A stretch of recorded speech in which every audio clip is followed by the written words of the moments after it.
Naiiyak Bakit si kuya naiiyak? eh. Bakit naiiyak si pare? Baka nalalamig Kasi nga sinisigawan niya eh. Hindi.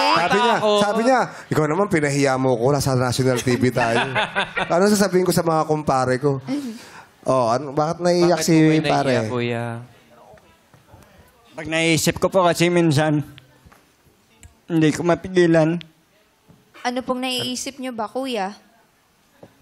na sinisigawan po ako. Pero Umiiyak din siya.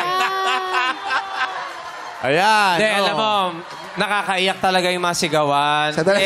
Totoo na. Naging, Totoo na. naging Sandali lang. face-to-face na tayo Sandali. ngayon. Totoo na. Hindi.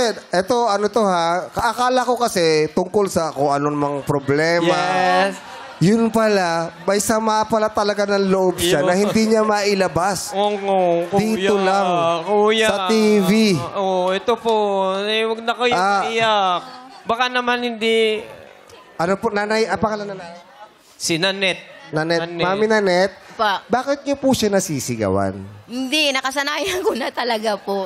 Nakasanayan So, niya, hindi niyo po ba alam na kinikim-kim niya lang yung mga pag-isigaw niyo? Kasi para umiyak siya ng ganito. Damdam si kuya. Ibig sabihin, parang hindi niya nagugustuhan yung pag-isigaw. Parang feeling ko na yung ano ng ego ng isang lalaki na nagtatrabaho. Pero siyempre, hindi naman natin alam kung ano yung side ni Ate Nanette.